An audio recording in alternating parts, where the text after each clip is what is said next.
Quand tu cherches des textes sur les marins pêcheurs, tu trouves en général plein de conneries.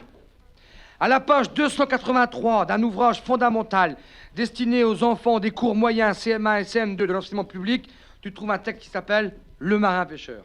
Tiens, écoute ça. L'homme est en mer.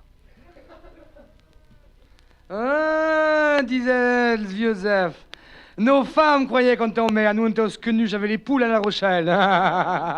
L'homme est en mer. Depuis l'enfance, matelot. Tu sais pourquoi il y avait des mousses à bord des bateaux? Parce qu'il y avait un décret de Colbert qui autorisait la pédérastie à partir de 24 jours sans voir la terre. C'est à cause de ça. L'homme est en mer. Depuis l'enfance, matelot. Il livre au hasard semble une rude bataille. Les vieux de Groix te diront que dans la pêche, il n'y a pas de hasard semble. Il n'y a que des coups de peau. Et c'est pas pareil. Il livre au hasard semble une rude bataille. Pluie ou bourrasque, il faut qu'il sorte, il faut qu'il aille. Alors les vieux qui tenaient des bistrots sous le Tché-à-Portudie, ils te diront, si chaque fois il y avait un peu de piole, ils s'étaient sortis, il n'y aurait plus jamais eu de partie de cartes chez eux, ils faisaient faillite de leur bistrot.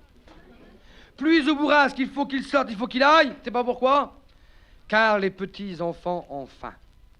Tu m'as vu, moi, fils de marin pêcheur? La santé, quoi, nom de Dieu, hein? Tu crois qu'un enfant du littoral pouvait manquer? Je parle de ça il y a 20 ans, parce que maintenant les dorifons ont tout bouffé de la côte. Mais il y a 20 ans de ça, tu crois qu'un fils de marin pêcheur breton pouvait manquer de quelque chose? Et les berniques, c'est fait bourquillant. Tiens, les vieux disaient qu'autrefois, à la pointe des chats, il y avait tellement de berniques que même les vaches arrivaient à les manger à marée haute.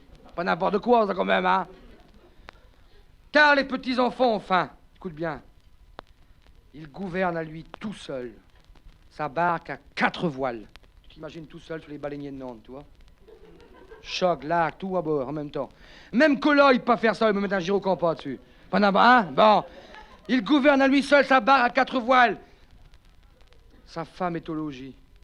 Tu crois que nos mémés allaient rester au logis pendant que leurs hommes étaient au SQNU à La Rochelle? Quelle heure il est? 16 heures. Coup de café chez une telle. En avant. Cigarettes d'exportation. Vin rouge d'exportation. Porto d'exportation. Bedazé. Tiens, voilà. Du goût qu'elles avaient, tiens. Sa femme est au logis, préparant les hameçons, remoyant les filets. Non, fait que remoyer leur bord, les pauvres, hein, déconne pas. Hein.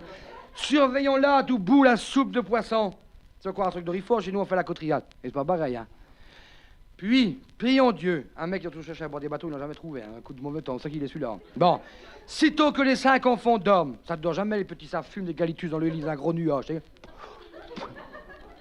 Chut. Lui seul, battu des flots qui toujours se reforment, il s'en va dans la nuit noire où rien ne luit. Et le fort des Birvido, c'est fait pour les chiens? C'est signé Hugo Victor. C'est pas le même que chez nous, remarque, parce que le nôtre s'appelait Ignace. Et le nôtre, il bégayait.